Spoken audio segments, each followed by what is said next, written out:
April 1969, a remarkable incident interrupted a Finnish Air Force training exercise.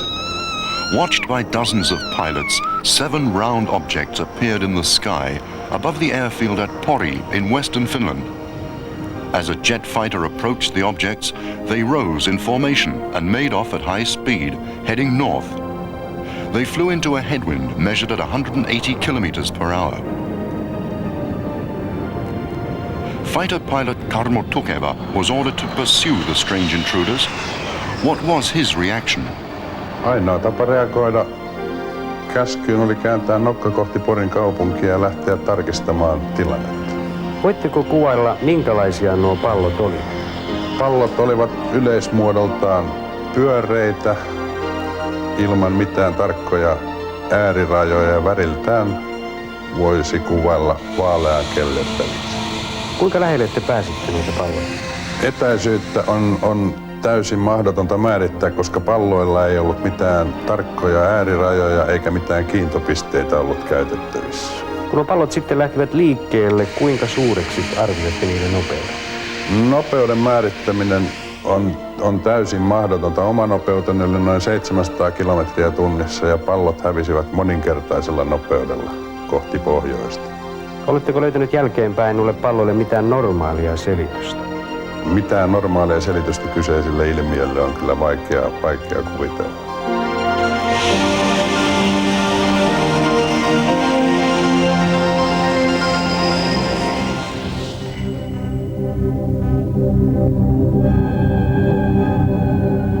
UFOs, unidentified flying objects, have shattered our view of the world. Astronaut Edgar Mitchell said after his visit to the moon, "We all know that UFOs are real. All we need to ask is where do they come from?"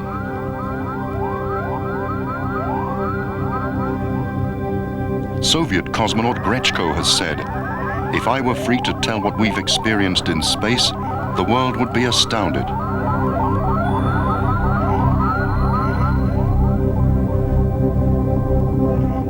The history of the world is full of mysteries. Strange structures, drawings and sculptures whose origins are still unknown. Could they be evidence of visitors from space?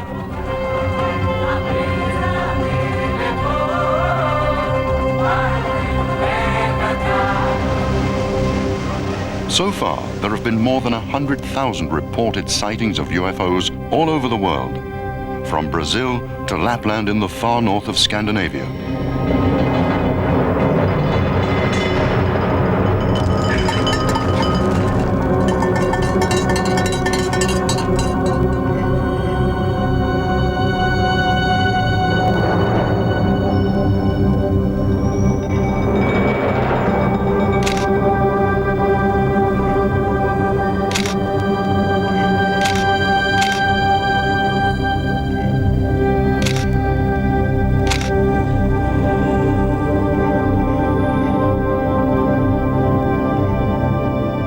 Despite official secretiveness, researchers around the world have collected detailed information on the behavior of UFOs. Although many supposed UFO sightings can be explained in normal terms, the remaining genuine UFOs have displayed common characteristics that warrant scientific investigation. The name flying saucer was coined by pilot Kenneth Arnold in 1947. The United States Central Intelligence Agency has revealed that Hitler's Germany was among the first to investigate UFOs.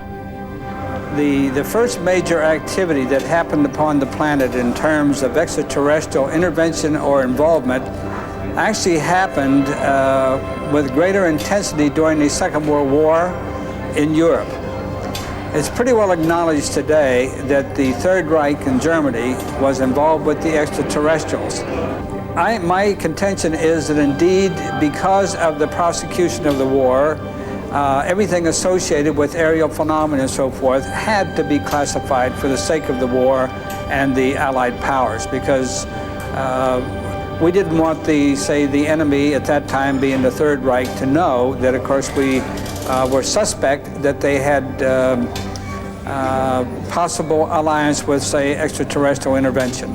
In the early stages of all of this, during the, say, Truman administration, we were actually, and also the Eisenhower administration, we were actually approached by good ETs, and they warned us that we should not become involved with the ETs who would follow them later on. UFO sightings have multiplied during times of international crisis.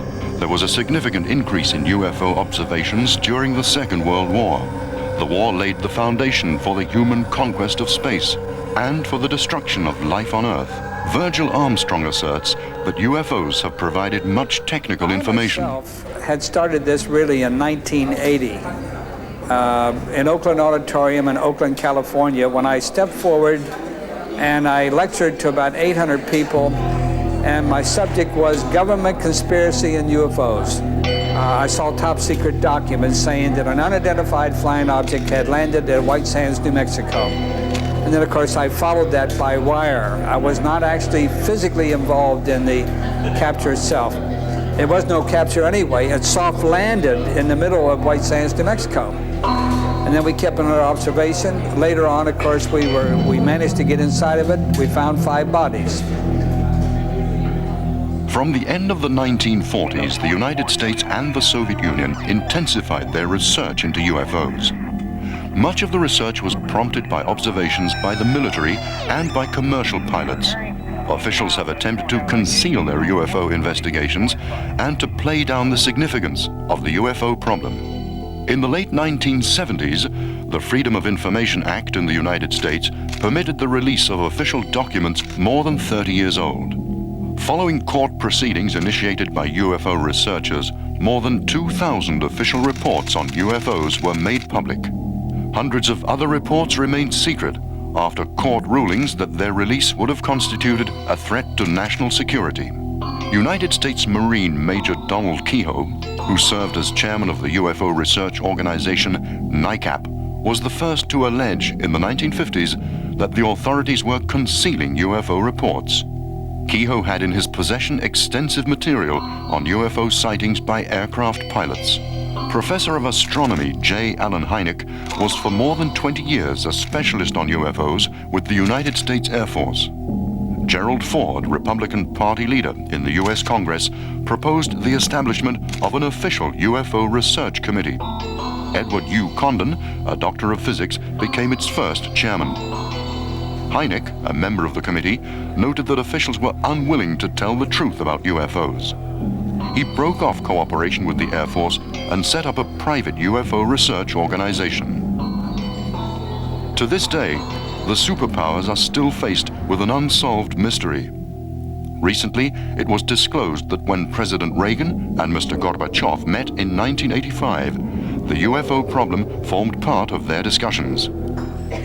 The Freedom of Information Act has revealed a mass of new evidence that an unknown spacecraft landed at Roswell, New Mexico in 1947.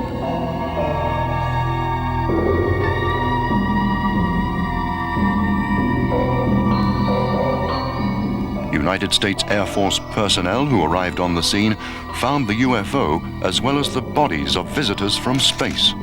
According to eyewitnesses and written records, military personnel closed the area and prohibited everyone from telling what they'd seen. The mass media were told that the strange object was a weather balloon.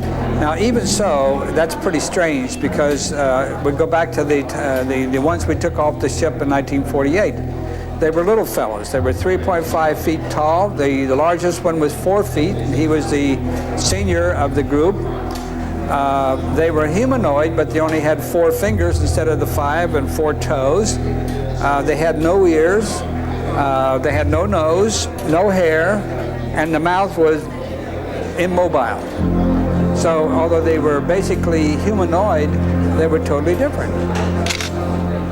According to the autopsy reports, the creatures had 4 long-nailed fingers on each hand. Between each finger was a fold of skin. The creatures had gray skin, and their blood, although liquid, was totally unlike human blood in composition.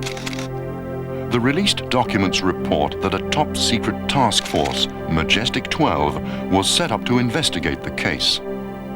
The group received its orders direct from President Truman. The case has been examined in great detail by Canadian nuclear physicist Stanton Friedman. I believe the United States government has the bodies of aliens in its possession, whether it's the Army, the Air Force, the Navy, the National Security Agency, the CIA, I have no idea. But I'm certain that with the crash of a flying saucer in Roswell, New Mexico in 1947, July, that they recovered not only the vehicle, but the bodies as well. There are other stories about other crashes, but that one's been thoroughly investigated. We've talked to more than 100 persons connected with that. So yes, the government certainly has alien bodies. On the 5th of May, 1989, South African Air Force fighters took off to intercept a strange object that had penetrated South African airspace. One of the pilots fired at the intruder using a new laser-guided weapon, forcing it to land across the border in Botswana.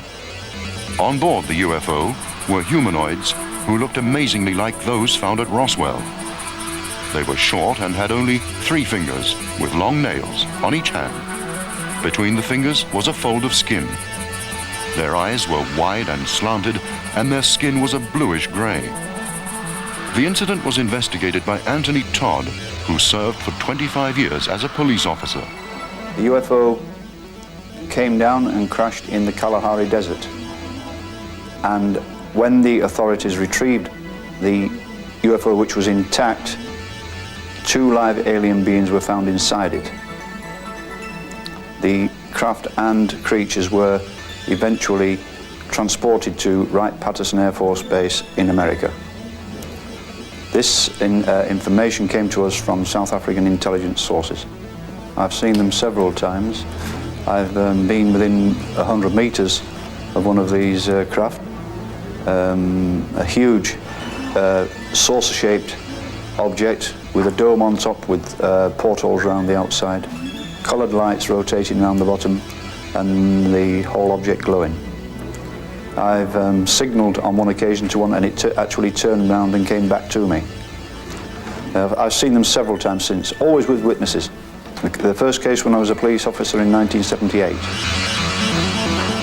Since making his disclosures, Todd has been the target of threats and other forms of pressure.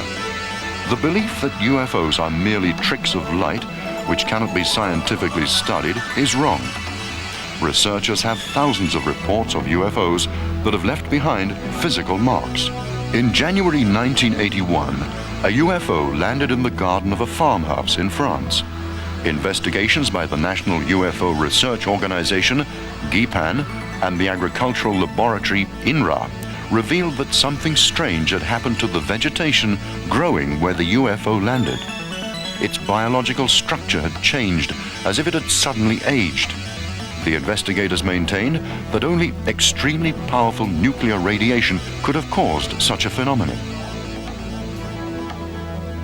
Professor Hynek's research center has more than 3,000 reports of physical marks left by UFOs.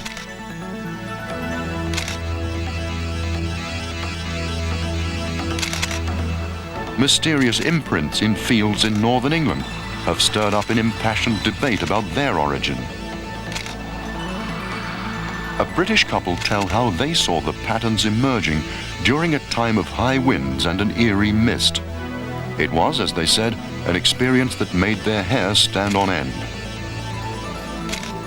From the point of view of human beings, the most worrying marks left by UFOs are radiation burns. Vicki Landrum, an American, suffered severe skin damage when she was exposed to blinding light emitted by a UFO in Texas in December 1980. In April 1964, an American police patrolman, Lonnie Zamora, followed a UFO and found it standing in a hollow supported on 4 legs. Zamora radioed for assistance. From a distance of 200 meters, he watched as creatures in white clothes emerged and began to examine their craft, which bore a strange marking like an arrow on its side. Before Zamora's colleagues arrived, the creatures went back inside the craft, which then took off and disappeared. The plants under the UFO were scorched, and its 4 landing legs had left imprints in the ground. Professor Hynek investigated the case thoroughly and became convinced that it was authentic. UFO incidents around the world have often been associated with remarkable cases of cattle being dissected. Blood has been drawn from them, and their internal organs have been removed with amazing surgical precision. Such incidents gave rise to a conference organized in the United States in the late 1970s, headed by Senator and former astronaut Harrison Schmitt. The phenomenon has remained a mystery, and CIA investigation findings are kept locked away. UFOs are a worldwide problem that's been discussed at the United Nations. On the initiative of Grenada, special sessions were organized in 1978 and 79 and were attended by the world's leading UFO researchers. After the deliberations, the United Nations urged member countries to study UFO cases and report them to the World Organization. In addition to secrecy and pressure, organizations of skeptics have been set up in a number of countries. They systematically deny the existence of all UFOs. A true skeptic would be very useful in the field of UFOs or ufology. Unfortunately, what we're really dealing with in most instances are not skeptics. I'm a skeptic. I check things out. What we're dealing with are debunkers, and they seem to have very little to offer because they're the true believers. They know there's nothing to the subject, so they don't give it any attention. They just make proclamations and charges. So skepticism is fine. Debunking isn't very useful. Well, certainly the noisiest of the negativists is Philip Klass, a former senior avionics editor for Aviation Week and Space Technology. He and I have tangled many times, and I've debunked all his debunking. And yet he continues to make the same silly charges over and over again. He gives no thought to his charges. I mean, I'm glad he paid me $1,000 for proving him wrong by providing more than 10 documents done in the same large pica type that he says wasn't used at the White House in 1953. He had looked at 9 documents out of the 250,000 pages of material at the Eisenhower Library. That isn't very solid thinking if you jump to a conclusion on 9 out of 250,000. What is your opinion about the magician and skeptic James Randi? James Randi isn't really a UFO skeptic. He's a debunker. He knows practically nothing about UFOs. In his book, Flim Flam, he discusses Marjorie Fish's star map work connected with the Betty and Barney Hill case and gets just about everything wrong. Now, a different kind of skeptic is Carl Sagan. Carl and I were classmates at the University of Chicago. I have no idea why Carl has continued to make foolish charges about flying saucers. His most recent one was that every UFO sighting, when carefully investigated, turns out to be either a fraud or a mistake. The statement itself is a fraud because every large-scale scientific study provides loads of sightings that are neither, that are obviously evidence of intelligently controlled extraterrestrial spacecraft. UFO witnesses have not only been uneducated country folk. Their number includes some very prestigious people. Former US President Jimmy Carter, in the company of some 20 other people, saw a UFO on January the 6th, 1969. He was then governor of Georgia. On the 17th of November, 1986, a Japanese airliner followed 3 UFOs for half an hour. The pilot, Flight Captain Kenju Terauchi, one of Japan Airlines' most experienced flyers, described the biggest of the UFOs as being 5 times the size of a jumbo jet. They changed speed astonishingly quickly, and Captain Terauchi stated that the UFOs must have come from outer space. There are thousands of photographs of UFOs. A controversial pioneer of UFO research, George Adamski, photographed UFOs in the 1950s with the aid of a telescope. Adamski claimed also to have seen humanoids and flown into outer space with them. Skeptics have offered dozens of explanations for this flying saucer picture of Adamski's, suggesting it could be the top of a vacuum cleaner or an ashtray. A photograph alone can never be final proof, because trick photography allows hundreds of possibilities. The final years of Adamski's life were tragic. He was branded as a trickster. These pictures were taken by an American couple, the Trents, on May the 11th, 1950. researchers regard them as some of the most reliable UFO photographs. The target of a furor, at least the equal of the Adamski controversy, was Edward Meyer of Switzerland as a result of his photographs and claims of having had contacts with humanoids. Even before his claims were investigated, he was labeled the UFO hoaxer of the century. Meyer claimed to have been in contact with humanoids who were replaced at intervals of 11 years, the same rhythm as the changes in sunspot activity. Creatures from the Pleiades galaxy told Meyer that they were cautious about approaching humans because they didn't want to give rise to a new religion. Meyer's pictures show 5 different types of UFO. The investigation into the Meyer case was led by Lieutenant Colonel Wendell Stevens of the United States Air Force, who had studied UFOs since the 1940s. He has a file of 3,000 UFO photographs.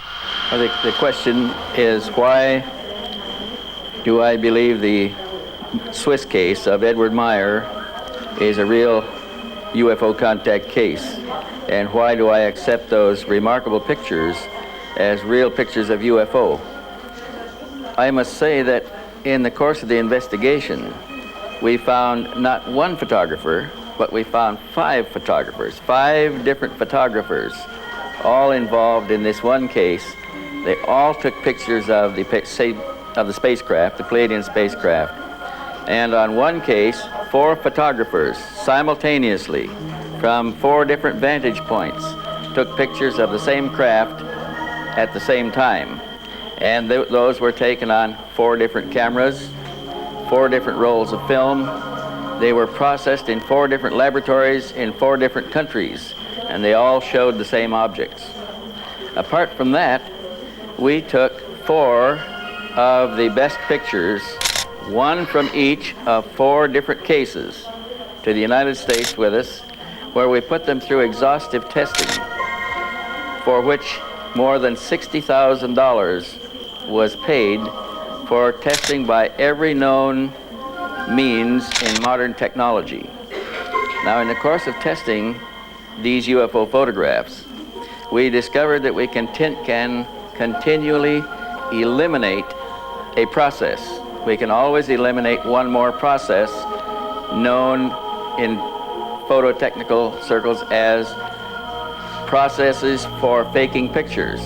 And we successfully eliminated all known processes of technically producing pictures and end up with something unknown. We do not know how these pictures were made unless they were made in real time, real spacecraft, as alleged by Mr. Meyer. Mr. Stevens, what is your opinion? Why only a few pilots tell in public about their personal UFO experiences?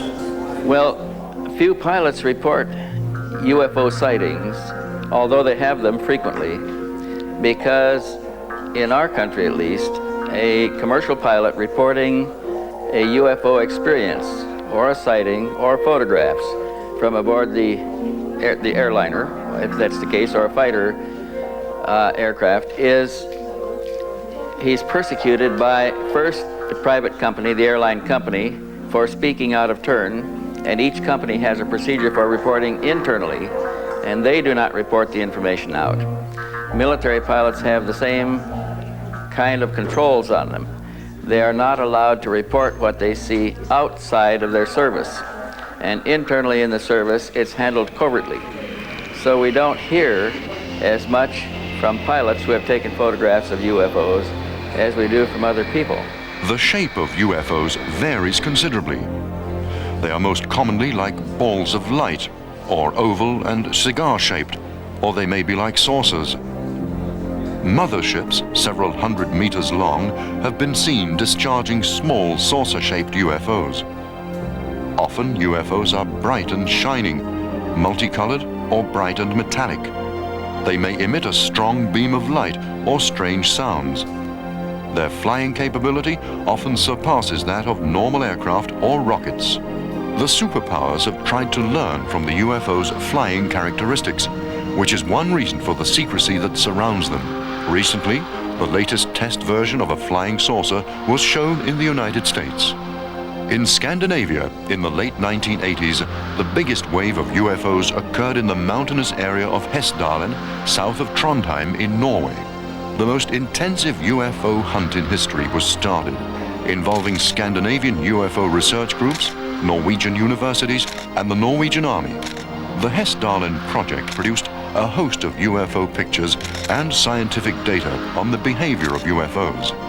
In spite of the wide array of scientific equipment used, no logical explanation for the phenomena could be given. Study of the UFO's behavior did suggest that they were guided by an intelligence.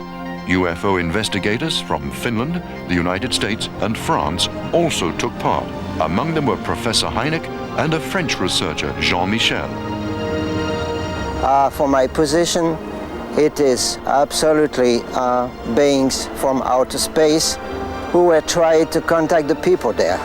But unfortunately, there were not enough people ready to welcome there, to talk with them, and also there weren't been too much people from outside coming to the spot. Therefore, the activity is now decreasing, and UFOs are moving southwards on other places in central Norway and in the mountains. A wave of UFO sightings similar to the Hessdalen episode took place in the Kuusamo district of northeast Finland in the early 1970s. Most of the strange light phenomena and sightings of objects were concentrated on the slopes of Finland's most southerly fell called Isosyöte.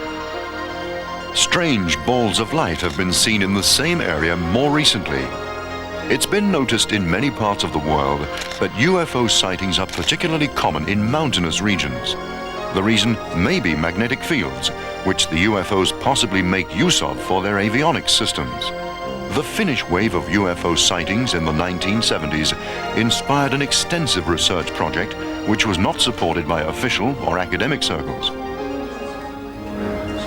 Pudasjärven UFO-aallon aikana tutkimme ilmiötä välineellisesti ja käytimme siihen kaikkea valokuvausteknillistä materiaalia, mitä oli saatavissa, erityisesti infrapuna-alueella. Kykenimme tallentamaan ilmiöitä, jotka eivät vielä tänäänkään ole selvitetty. UFO sightings occur continually around Finland and Scandinavia. On August the 30th, 1986, the couple Maila and Kalle Koivunen were driving to their summer cottage for the weekend. When they'd parked the car and were walking towards the edge of the lake, a series of events began which turned the Koivunens' view of the world upside down. Tulimme rantaan ja astuimme veneeseen, kun vaimoni huomasi taivaalla valon ja sanoi, että sieltä tulee lentokone. Ja vilkasin sen taivaalle ja samassa näin lähestyvän sieltä valopallo, joka silmissä suureni ja pysähtyi noin 30 metrin korkeuteen veneemme yläpuolelle ja oli läpimitaltaan noin 4 metriä. Minä kysyin Kallelta, onko se helikopteri? Sanoin, että ei se missään tapauksessa voi mikään helikopteri olla, sillä se tuli siihen täysin äänettömästi meidän yläpuolellemme. Tämän sanottua niin pyysin Mailaa antamaan kameran minulle ottaakseni kuvan siitä. En antanut kameraa, koska minusta oli mahdollisimman pian päästävä saareen, koska minua pelotti tämä valoilmiö. Nykäisin perämoottorin käyntiin ja lähdin ajamaan täyttä vauhtia kohti saartamme, mutta valopallo lähti seuraamaan meitä pitäen etäisyyden täydellisesti samana koko ajan ja pysyin tiiviisti kannassamme. Lähellä rantaa tästä valopallosta suunnattiin 3 sädettä Kallea kohti. Ja silloin mua pelotti todella, koska mä luulin, että ne hullut tulee nyt meitä kohti. Ihmeellistä asiassa oli, että kameran laskuri osoitti filmin loppuneen, vaikka olin varmasti vasta ladannut sen uudella rullalla. Ja tämä näytelmä kesti kaikkiaan 40 minuuttia, jonka ajan UFO oli seurassamme. The extraterrestrials observed with UFOs are said to come from many different universes and even from different dimensions. Thus, they appear to us in dozens of different shapes. Perhaps the most common physical type has a large head, big eyes and is shorter than a human. Some of them seem to have an incredible ability to change their appearance as well as their form of speech. A lot of people who have seen them do not like talking about them, and for UFO researchers too, they are a sensitive subject. The question is, what do they look like? You know, they're like people on this planet. There's many kinds out there. Some are 12 foot tall, some are 7 foot tall, some are 3 foot tall. I mean, there's all sizes and forms and shapes. I think the best thing to say that the appearance they give to us is what they think we want to look at. We're really not seeing them in their true form. If they were to take off the funny face or something like that, we might be scared to death of them. So, in my opinion, what they try to do is to present themselves to us in a form that's acceptable and not frightening. Now, there's also some, like the tall ones, have sort of a square head, you know. And then, of course, you've got some who look just like you and I. In fact, there's a group called the Nordics. I know of 18, and I'll bet there's at least 7 more, so I say conservatively 25 extraterrestrial races. It's suspected that they may have as high as 26 secret bases throughout the southwest United States. That's a bunch.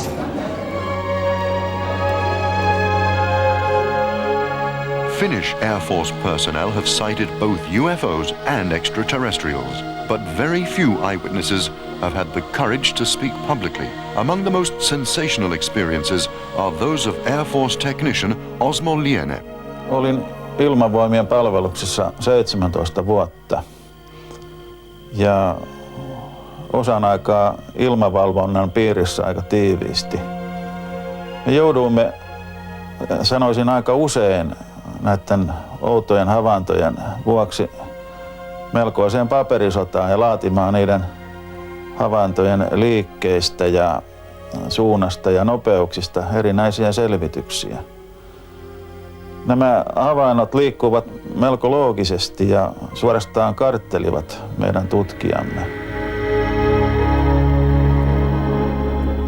UFOs first made contact with Osmo Liene in 1954 when he was out walking near his home in southwest Finland.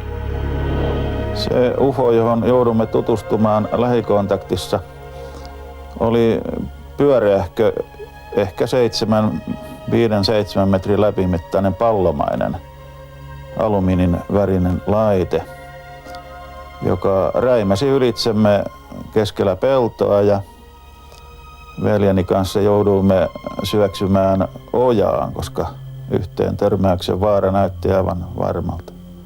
Olennot ilmestyivät meille kotiin keskellä yötä. Vierailuaika sinällään oli aika omituinen. Kello oli juuri 12. Lyönyt ja väki tietysti jo vuoteissaan. Ja minä olin ainoa, joka olin hereillä. Oven auettua luulin, että jokin itämainen porukka, lähinnä niin kuin nuoria poikia, olisi tullut väärään osoitteeseen. Heti sisään tultuaan he totesivat, että vai olet jo hereillä, sinua me tulimmekin haastattelemaan. Heillä oli laitteita myöskin mukana, lähinnä nykyisen pienen matkatelkkarin näköinen väline, jolla he sitten kyselyjen edistyessä näyttivät erinäisiä kuvia. Ja aina jonkun asian tullessa esille, siitä näytettiin kuvia tällä pienellä laitteella. Ja loppujen lopuksi kelattiin minun elämääni eteenpäin myöskin. Ja näin lyhyesti sanottuna ne tapahtumat, jotka minulle silloin kerrottiin, ovat tähän mennessä pitäneet hyvin paikkansa. Joskin tämän saadun tiedon viimeinen kuva on minun kannaltani vähän huonompi, koska siinä oli näytetty tapaturma, jonka uhriksi tulen jossain vaiheessa elämääni joutumaan. Minulle kerrottiin, että se tähdistö, mistä he ovat kotoisin, näkyy maahan rykelmänä, sikelmänä.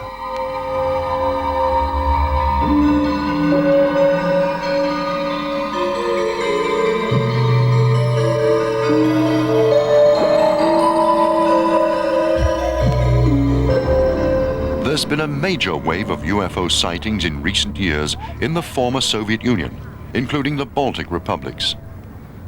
Thanks to the new openness in those countries, UFO research has become very active and international. Several big UFO conferences have been held involving hundreds of scientists. In 1989, news of the landing of a reddish, ball-shaped UFO in a park in the town of Voronezh spread around the world. Out of the craft came creatures 3 meters tall. On seeing them, one eyewitness suffered a stroke and another was temporarily blinded. At about the same time, there were several more sightings of UFOs and humanoids in Voronezh. The eyewitnesses included many children. Recently in Voronezh, some weeks ago, there were some sightings, UFO sightings and UFO landings also. And I'd like to stress especially that not only schoolboys, not only children were observing these strange landing and sightings and humanoid, human-like beings emerging from the landed spacecraft. There was a great number of reliable witnesses among adults also. It seems to me that now there is some kind of wave of UFO sightings over the Soviet Union. And to my estimation, this number is increasing. Abductions of people by UFOs has been a talking point in the United States for years. Among the first well-researched cases of abduction was that of fishermen Charles Hickson and Calvin Parker in October 1973. As darkness fell, an object 30 meters long landed close to the two men. Remarkable creatures emerged from the UFO. They were about 1.5 meters in height, hairless, with pincer-like hands. The men were scared out of their wits. Hickson started to beat the water with his fishing rod. Parker fainted in his arms. They were anesthetized and carried into the craft. When they reported the incident to the police, they were still close to hysterical. A conversation between the two men, secretly recorded at the police station, indicated that they really believed they had experienced a UFO kidnapping. An abduction at Cergy-Pontoise near Paris in France in 1979 aroused widespread attention in France. In the early hours of the morning, 3 young men saw balls of light, and one of them, Franck Fontaine, mysteriously disappeared. Fontaine reappeared a week later. The police investigated the incident thoroughly, but could find no logical explanation for what had happened. Hypnosis revealed that the men had been in contact with a humanoid named Haurio, who warned them of a threat of world destruction. American Bud Hopkins has recently investigated hundreds of abduction cases. Because of the loss of memory often associated with such cases, Hopkins uses hypnosis on the people involved. In terms of finding new abduction cases, I'm running into them daily. People reporting new cases. Sometimes these are new only in the sense that they haven't recalled them before, but I'm also, so in other words, they may be an old case I'm just hearing about for the first time, but I'm also running into very recent abduction incidents. I have one that I've been working on that occurred in late August, another one that occurred in June, and so forth. It's an ongoing phenomenon. There's no reason to say for sure that abductions are concentrated in the United States. It is a worldwide phenomenon. One young woman I've been working with had a recent abduction, actually in August, in the United States, but in prior trips she was abducted in South America and Argentina. She's been abducted in Spain, and she's been abducted in various parts of the United States. I live in the United States, and therefore I suppose I hear about more American cases, and since my books are widely distributed in the United States, I'm hearing from more people. But I would guess if I were to go to Finland or any other place, and we were able to set up some way in which people could report their possible suspected abductions in a way that they would feel was supportive and trusting and so forth, that we would find huge numbers there too. I think this is a worldwide phenomenon.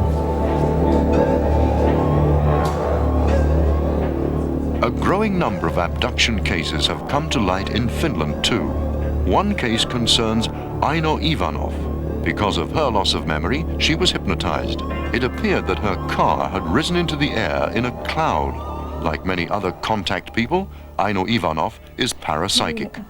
Tulossa Siivikon ja Puhoksen kouluilta autolla puolen yön jälkeen olin näillä kouluilla tuntiopettajana. Ja kun auto ylitti tämän Iijoen sillan, silloin näin edessäni Sumuseinämän.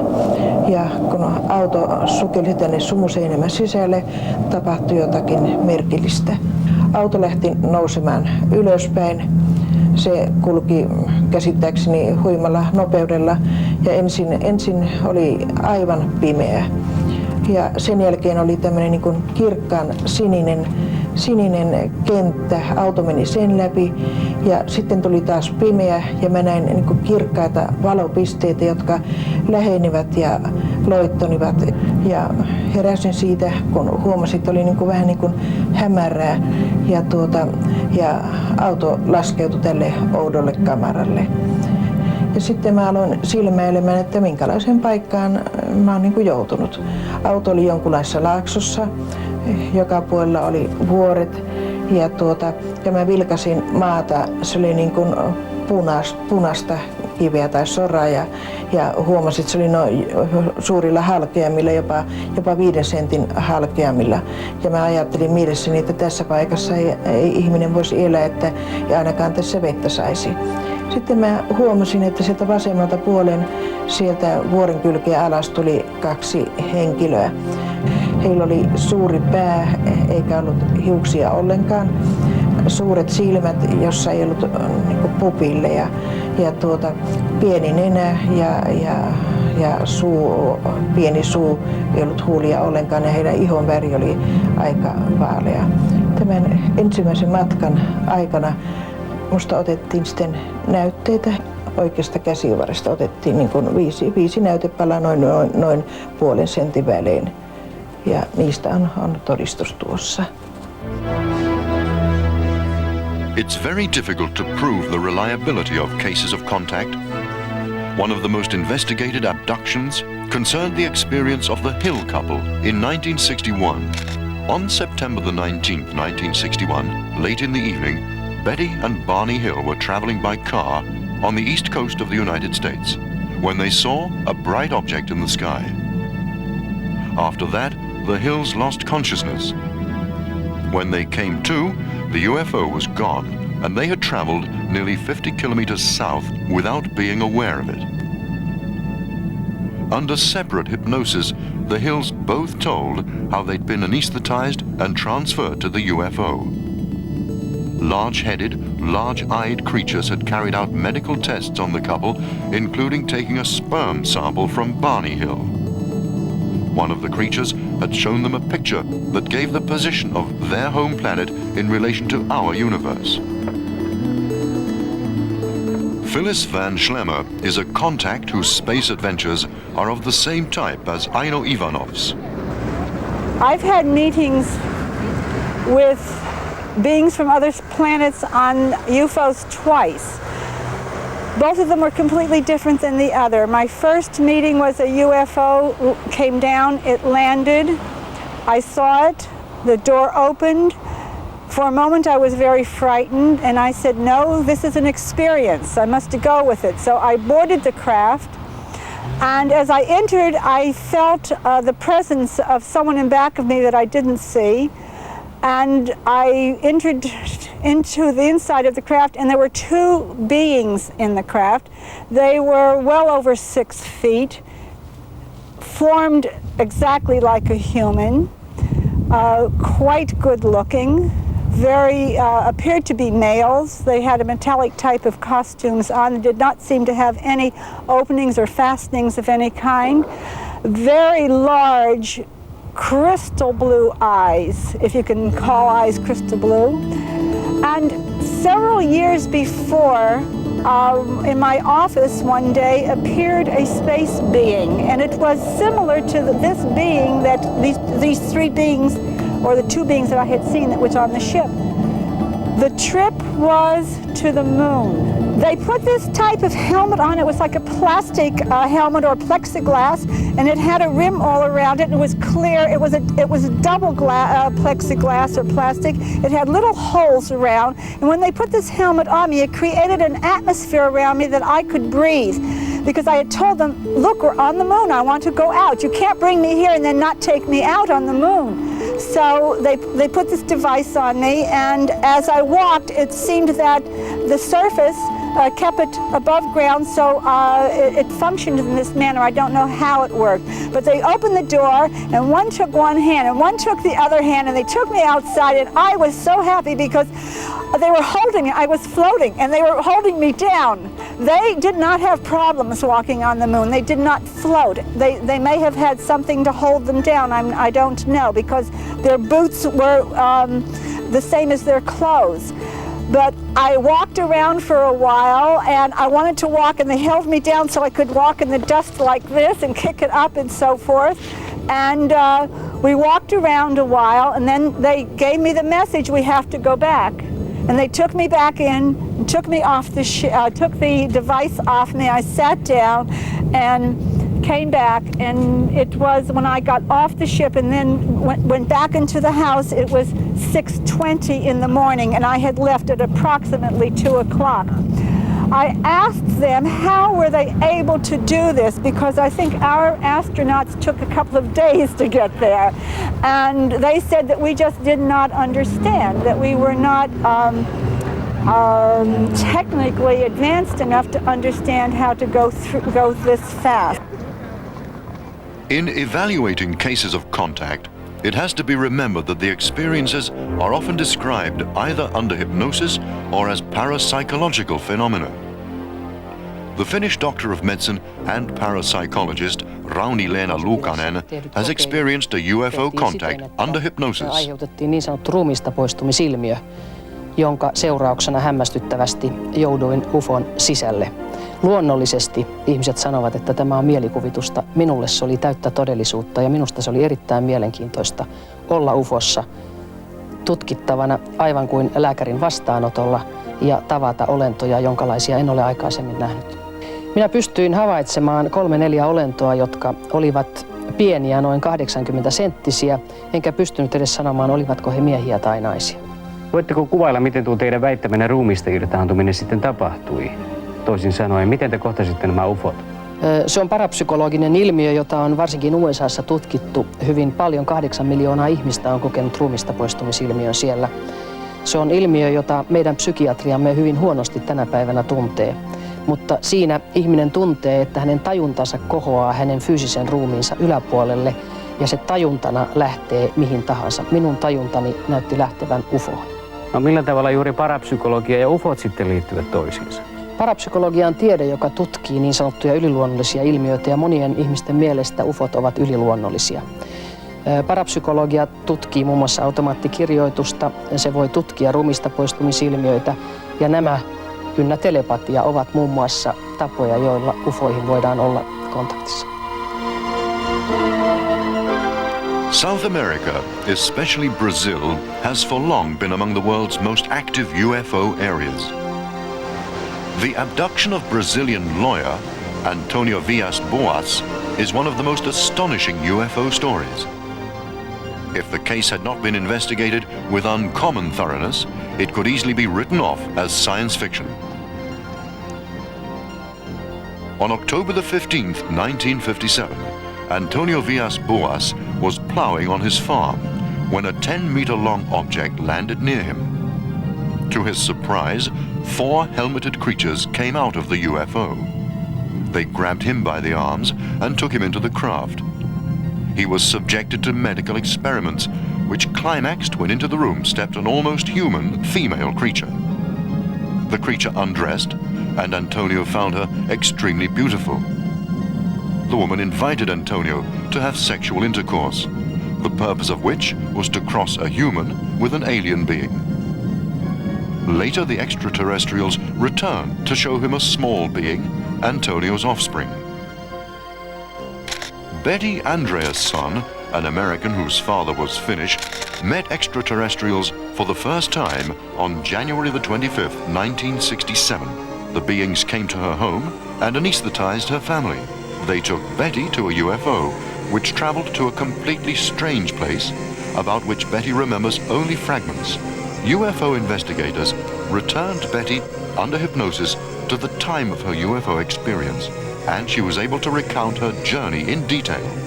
Betty Andreasson later told of UFO encounters during which she claims to have visited a center for cross-breeding humanoids with humans. These pictures are based on Betty Andreasson's own recollections.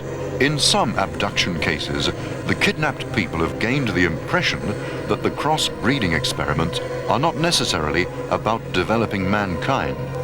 Perhaps the most remarkable abductee is the American writer Whitley Strieber. He seriously considered suicide until he met Hopkins, who told him that hundreds of others had met the same kinds of beings. The abductions, the final bottom line really can't be guessed at yet. We don't know what the ultimate goal is.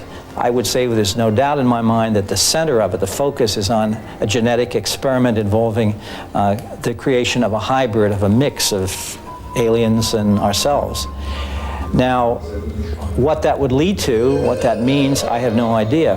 They've been doing this for a long, long time. I just did an abduction, hypnotic regression with Charles Hickson that involved an experience in 1939.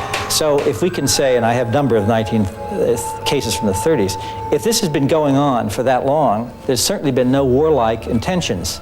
I don't think anyone can point to anything in the environment of the world that would suggest anything evil or malevolent that's come in through the deliberate actions of the UFO occupants. So they've been, let's say, peaceful for a long, long time. That would tend to make you feel there's no warlike idea, and I don't really fear an invasion. On the other hand, of course, you look at the world today, and there are wars raging here and there, local wars. There's AIDS, a whole new problem we have. The environment is in terrible shape. And nobody can point to anything in the world that aliens have helped. I don't think there's anybody who can point to something and say, here's a concrete example of intervention, which has been a sign, therefore, of friendliness. They seem to be totally neutral. They seem to be totally interested in their own agenda. They're not here to help us and apparently not here to harm us. Now, the fact that there's a tremendous amount of psychological damage being done by these experiences, it's very interesting and touching about human beings that we are gregarious by nature. We love to communicate. And I always am touched by the fact that there are scientists who put on bathing suits and go down in underwater tanks and talk to porpoises. Except the porpoises really don't talk back very much. There is some communication, but not as much as we would like. UFO researchers have often compared the relationship between people and whales with the relationship between humanoids and people. We know that whales have brains as big as our own. It may well be that mutual caution and limited communication stem from the same reason in both cases. Is it for us to teach the whales? Dolphins command water, one of the world's basic elements, noticeably better and more harmoniously than people, who throughout their history have destroyed their own kind and at this very moment are threatening the life of the whole planet. I think there are many different reasons for aliens to be interested in what's happening on Earth. In one of my papers, I have 25 different ones, but I think the most important reason for any alien civilization in the neighborhood to be concerned about us is that at the end of World War II, it was perfectly obvious that we Earthlings would soon be going to the stars because of atom bombs, rockets, and powerful radar. Our new technology would lead us to the stars within 100 years, which is nothing on a cosmic timescale. So if we make one assumption about aliens, that they're concerned with their own survival and security, we would expect them to want to check out all primitive societies in the local neighborhood. And surely from their viewpoint, we are a primitive society whose major activity is tribal warfare. So I think they're coming here for their own purposes to make sure that we don't bring to them our brand of friendship, which they would call hostility, I think. Okay, Mr. Friedman, but can you tell us why only a few scientists are interested in UFO research? I think there are more than you might expect. I've talked to many professional groups about UFOs, and I find there's a lot of interest. I think the biggest problem, though, and I wish there were a lot more, is that most scientists are unacquainted with the large-scale scientific studies that would lead them to believe that some UFOs are alien spacecraft. So I'd like to see more join me, but most of them have jobs to do and worry about ridicule if laughter curtain is real.